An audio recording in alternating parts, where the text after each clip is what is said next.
ఇక్కడికి వచ్చినటువంటి మీ అందరికి కూడా electronic media, print media, all the ప్రేక్షకులకి నా హృదయపూర్వక కృతజ్ఞతలు. చాలా సర్కమ్స్టెన్సెస్ ఉన్నాయి. I wanted to share with you. Few minutes ఎక్కువ తీసుకుంటాను. యాక్చువల్గా 2 మినిట్సే మాట్లాడమన్నారు మా డైరెక్టర్ గారు. కానీ కొంచెం చెప్పాలి నేను కొన్ని విషయాలు. అంటే ఏ సర్కమ్స్టెన్సెస్లో ఈ సినిమా తీసాం, అంటే ఏ సర్కమ్స్టెన్సెస్లో సురేష్ బెబ్బులి అని ఒక గొప్ప మ్యూజిక్ డైరెక్టర్ మా సినిమాకి రావడం జరిగింది. ఫస్ట్ నేను నువ్వు తోపురైన సినిమా యూఎస్లో షూట్ చేసాం. 70% షూట్ అక్కడ జరిగింది, 30% ఇక్కడ జరిగింది. అప్పుడు సురేష్ బెబ్బులి మాకు మ్యూజిక్ డైరెక్టర్. అదే టైంలో ఉత్తర మూవీ రిషి రతన్ తీస్తున్నాడు అనమాట. ఆ విధంగా రిషిని కలవడం జరిగింది నాకు ఫస్ట్ టైం బ్యాక్ ఇన్ 2018 ఆ టైంలో. సో తర్వాత మా ఫిలిం రిలీజ్ అవ్వడం, తర్వాత ఉత్తర రిలీజ్ అవ్వడం జరిగింది. సో మా ఫిలిం కే థాట్స్ ద్వారా రిలీజ్ చేయడం జరిగింది ఆల్ ఓవర్ ది వరల్డ్. యూఎస్లో కూడా సక్సెస్ఫుల్గా రిలీజ్ చేసాం. అయితే తర్వాత నాకు రిషి రతన్ నాకు ఒకసారి కలిసి ఒకసారి కాల్ చేశాడు. నేను మిడ్ నైట్ ఎప్పుడో నాకు కాల్ చేసి, సార్ నేను ఒక సినిమా తీద్దాం అనుకుంటున్నాను అని చెప్తే, నేను ప్రామిస్ చేయలేదు కానీ సరే okay let me think about it అన్నాను. తర్వాత వచ్చిన తర్వాత కలిశాడు నన్ను. అప్పుడే మా అమ్మాయి మ్యారేజ్ జరగడం, తర్వాత రిషి కూడా రావడం జరిగింది. అయితే నేను స్టోరీ వినలేదండి.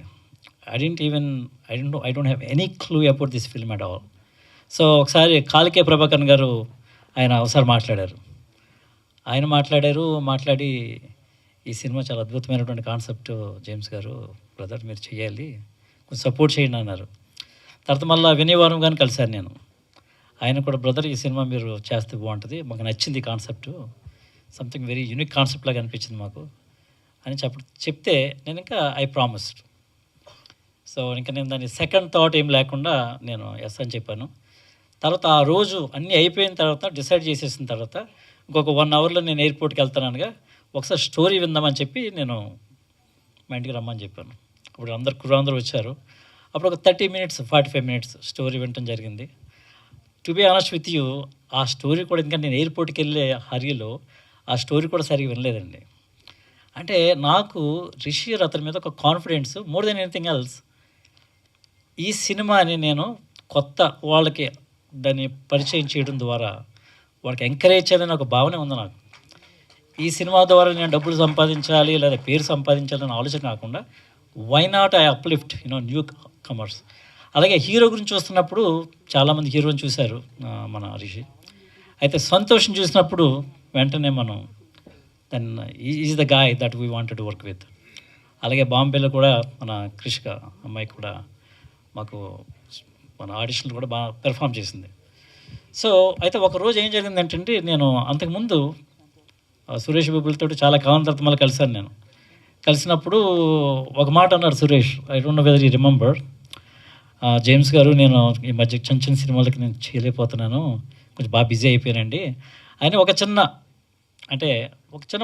మాటల సందర్భంలో అనేసాడు అనమాట. So I was little apprehensive అనమాట. అదే అయినా పెద్ద సినిమాలు తీస్తున్నాడు, పెద్ద పేరు వచ్చింది, మళ్ళీ చిన్న సినిమాలకి సురేష్ బొబ్బుల్ని అడిగితే బాగుండదేమో అనుకొని చెప్పి మేము సురేష్ బొబ్బుల్ని నేను అప్రోచ్ అవ్వలేదు. అంటే సురేష్ బొబ్బులికి నాకు చాలా క్లోజ్ పరిచయం ఉంది. అయితే ఒక నైట్ మా గ్లిమ్స్ చేసిన తర్వాత సురేష్ బొబ్బులు చూసి ఒక నైట్ కాల్ చేశాడు. I don't know whether he remember it or not. నాకు వాళ్ళకి మిడ్ నైట్ ప్రాబల్ 2 అయి ఉంటుంది, నాకు 2:30 అదో టైంలో యూఎస్లో కాల్ వచ్చింది నాకు సురేష్ దగ్గర నుంచి 2 సార్లు. వెంటనే కాల్ చేసేటప్పటికి ఈ సినిమా నాకు గ్లిమ్స్ చాలా నచ్చింది జేమ్స్ గారు, నేను ఈ సినిమాకి చేద్దాం అనుకుంటున్నాను. So I was so excited అనమాట అండి. చాలా నాకు హ్యాపీనెస్ అనిపించింది. అంటే ఈ సినిమాలో ఒక అద్భుతమైనటువంటి కంటెంట్ ఉంది, ఇది డెఫినెట్గా ప్రేక్షకులు నచ్చుతుంది అనేది నాకు అప్పుడు అనిపించింది. వెంటనే నేను రిషితో మాట్లాడి ఆ విధంగా సురేష్ బొబ్బులి ఈ సినిమాలోకి ఎంటర్ అవ్వడం జరిగిందండి. But anyway, so there is lot of things to talk, maybe చెప్పినట్టు టీజర్లను ట్రైలర్ను మాట్లాడచ్చు. బట్ ప్రతి కళాకారులు కూడా అద్భుతమైనటువంటి పెర్ఫార్మెన్స్ అండి. భద్రం గారు కానీ, ప్రభాకరన్ కానీ, వినయవర్మ గారు, సీత గారు, కిరీటి గారు అండ్ సిద్ధు. అంటే వెరీ హంబ్లింగ్ ఎక్స్పీరియన్స్ నాకు. అంటే నా సెకండ్ ఫిల్మ్ ఇది. నేను యూఎస్లో ఇంటరాక్ట్ అయ్యాను కానీ ఇక్కడ ఇప్పుడు కూడా ఇంతలా ఇంటరాక్ట్ అవ్వలేదు నేను ఇక్కడ షూట్లో మా ఫస్ట్ మూవీకి. బట్ నాకు చాలా హ్యాపీ అనిపించింది. Everybody is very very humble people and they are very unique in nature and they love their families and they put heart and soul for the film అండి. అది నాకు చాలా హ్యాపీ అనిపించింది. So I hope that ప్రేక్షకులకి ఈ film తప్పకుండా నచ్చుతుంది అనుకుంటున్నాను.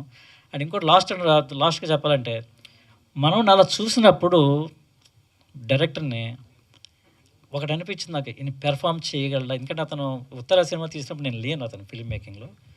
తర్వాత షూట్లోకి వెళ్ళినప్పుడు అతని యొక్క పెర్ఫార్మెన్స్ అద్భుతం అండి. అంటే మేకింగ్ ఆఫ్ ద ఫిలిం అతను పరిగెట్టే పరుగు అసలు unbelievable. I'm telling you today అతను ఒక పెద్ద డైరెక్టర్ అవుతాడండి. I'm very very bold to say that. అలాగే Santosh and Krishika, I'm introducing a great hero to this film world and he will definitely do a great job. అలాగే కృషిక సమాధం లాంటి features, wonderful human being and వీళ్ళకి మంచి characters రావాలని ఇంకా ఎన్నెన్నో మంచి మంచి సినిమాలు తీయాలని మనసారా కోరుకుంటున్నాను. Thank you very much. Artist